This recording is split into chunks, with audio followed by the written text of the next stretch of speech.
ایک جنگل میں ایک چلاک اور مکار بھیڑیا رہتا تھا جس کا نام بورا تھا۔ بورا اپنی مکاری کے لیے مشہور تھا اور وہ ہمیشہ کسی نہ کسی جانور کو دھوکہ دے کر شکار کرتا اور اپنے پیٹ کی آگ بجھاتا تھا۔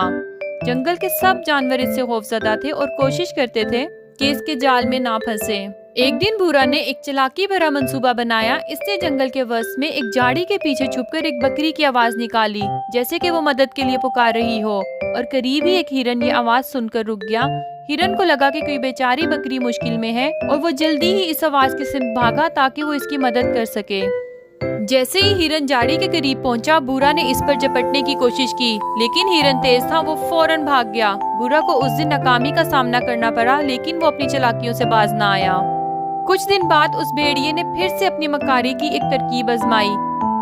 اس بار اس نے خرگوش کو دھوکہ دینے کی کوشش کی۔ وہ خرگوش کی طرح چھلانگیں لگا کر جنگل میں گھوم رہا تھا تاکہ خرگوشوں کو اپنی طرف کھینچ سکے۔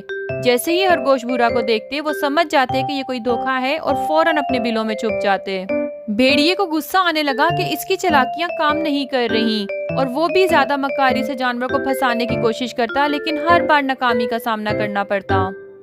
ایک دن بھیڑیے نے ایک بڑی ترکیب سوچی۔ اس نے ایک جگہ پر گھڑا کھودا اور اس پر سوکھے پتوں کا ڈھیر ڈال دیا تاکہ کوئی جانور وہاں گرے اور وہ اسے آسانی سے شکار کر سکے۔ خود وہ گھڑے کے قریب چھپ گیا اور انتظار کرنے لگا، لیکن قسمت کو کچھ اور ہی منظور تھا۔ جب بھیڑیا خود گھڑے کے قریب چلا، وہ دھوکہ کھا گیا اور خود ہی اس میں گر گیا۔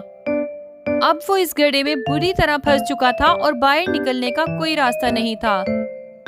جنگل کے جانوروں کو جب یہ خبر ملی کہ چلاک بھیڑیا اپنے ہی جال میں پھنس گیا ہے، تو سب نے سکون کا سانس لیا۔ بورا نے سوچا کہ اس کی مکاری اور دھوکہ دہی نے کس طرح اسے مشکل میں ڈال دیا ہے۔ اس کہانی سے ہمیں سبق ملتا ہے، دھوکہ دہی اور مکاری کا انجام ہمیشہ برا ہوتا ہے۔